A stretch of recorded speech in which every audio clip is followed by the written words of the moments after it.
t'es déjà demandé pourquoi tu avais autant de difficultés à t'aimer? Salut, salut, bienvenue. Aujourd'hui, j'avais envie de te parler de t'aimer, de s'aimer soi-même, de ce concept dont on nous parle souvent, dont je parle souvent d'ailleurs.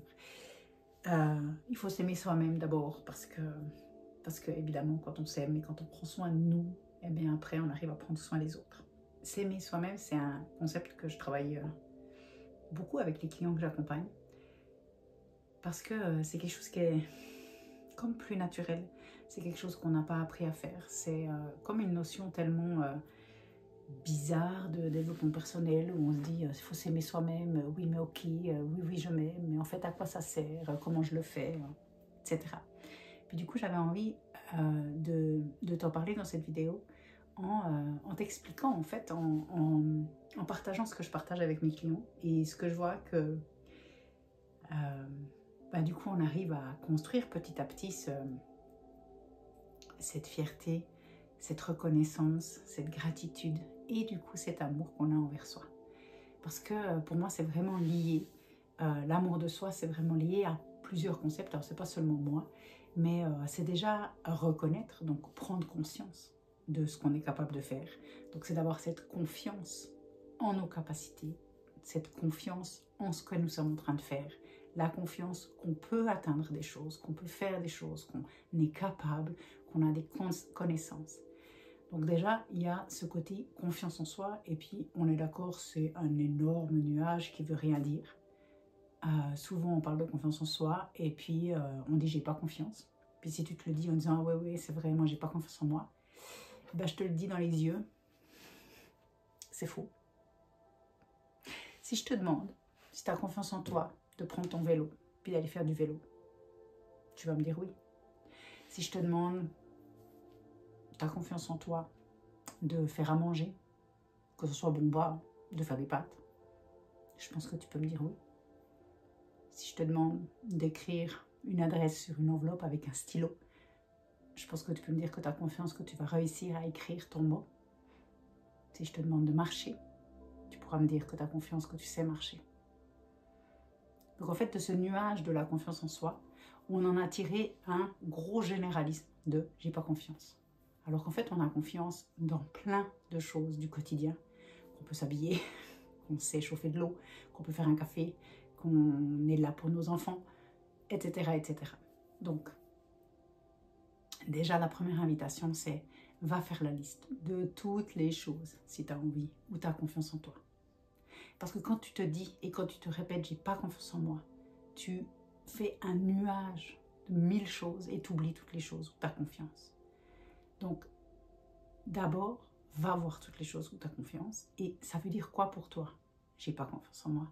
C'est dans quel domaine? C'est pour quel point exactement? Est-ce que j'ai pas confiance? Au début, par exemple, moi, j'avais pas confiance que je pouvais monter une vidéo. Je dis pas que je le fais bien maintenant, mais au moins je sais que j'arrive à le faire, plus ou moins. T'as pas confiance en toi? Dans quel domaine? Dans quel point précis? Plus tu sauras, moins tu vas faire de généralité sur « j'ai pas confiance » en général, parce qu'après, qu'est-ce qui se passe quand tu arrêtes pas de te dire « j'ai pas confiance » En fait, l'estime de soi, elle est liée. Donc, j'ai pas confiance, je sais pas faire, au lieu de se dire « ok, ça s'apprend », on va se dire « je suis nul ». Et le lien, il se fait directement, hyper inconsciemment. Donc, l'estime de soi, c'est de se dire « je suis nul, je suis capable de rien, je ne sers à rien ». Je me regarde dans un miroir et je vois que le burk. Et donc pour cette étape-là, c'est de te voir dans le miroir et te dire « Waouh, t'as de beaux yeux, t'as de beaux cheveux, je t'aime. » Ouh, ça c'est peut-être trop. Mais d'aller voir qu'est-ce que tu penses de toi, comment tu t'estimes, comment est-ce que tu vois les belles choses de toi.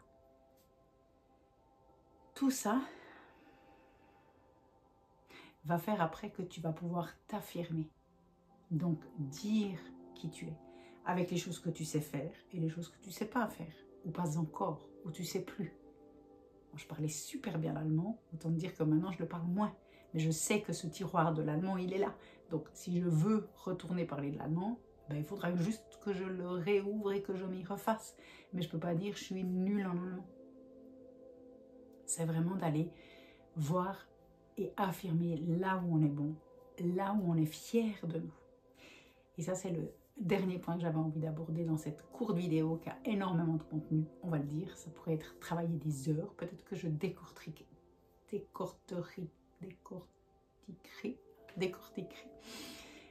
ces aspects-là. Si tu as envie, écris-moi en commentaire. Mais c'est de dire que tu es fier de toi.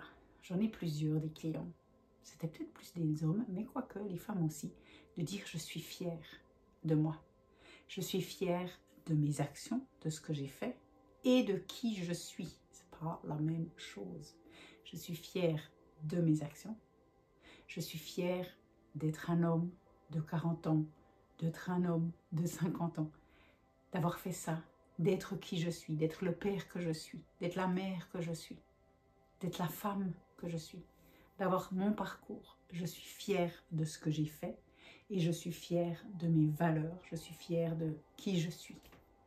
Donc ça aussi, va faire une liste, mets-toi des post-it partout où tu mets toutes les fiertés dont tu as. Donc tu es par rapport à toi. Et remarque à quel point ça va être plus facile de dire je suis fière de la mère que je suis, de ce que j'ai fait comme action pour les autres, etc. Tandis que peut-être de dire juste je suis fière d'être la femme que je suis aujourd'hui, avec mes erreurs, avec mes victoires. Je suis fière de ce que je fais le matin, de ce que je suis, de comment je me comporte, des actions que je fais. Tout ça va t'amener à pouvoir dire « je m'aime ». Sans ressentir le « ouais, c'est ça, il faut que je me dise je m'aime parce que sinon… » Non, je m'aime parce que j'ai vu toutes les choses où j'ai confiance. J'ai vu tout ce que j'estime. J'ai vu tout ce que je peux affirmer de moi. J'ai vu les choses que j'aime peut-être moins, que je fais pas encore. Et c'est grâce à avoir mis sur papier, à avoir vu toutes ces choses positives que j'arrive à dire « je m'aime ». Et nous, on passe notre temps, on va quand même se le dire, on passe notre temps à se dire « ah, il me manque ça, je dois encore faire ça. Purée, quand j'aurai ça, quand je ferai que ça, quand je ci, quand je ça, là je pourrai m'aimer. Là je sais pas encore, j'ai tellement merdé sur plein de trucs, je peux pas m'aimer. » Mais en fait, c'est dans l'autre sens. Tu peux t'aimer, même si tu as eu des choses qui n'étaient pas ok. Tu peux t'aimer, même si tu n'es pas parfaite selon toi. C'est commencer à t'aimer maintenant, avec qui tu es maintenant, avec ce que tu as fait maintenant, avec ce que tu es maintenant. Je te donne un remède pour la semaine. Tous les matins, tu te regardes dans le miroir et tu te dis « bonjour, je suis fière de toi, je suis fière de moi, je m'aime ». Si c'est trop, tu peux te dire des compliments. Tu peux te regarder dans les yeux et juste te trouver belle, te trouver beau.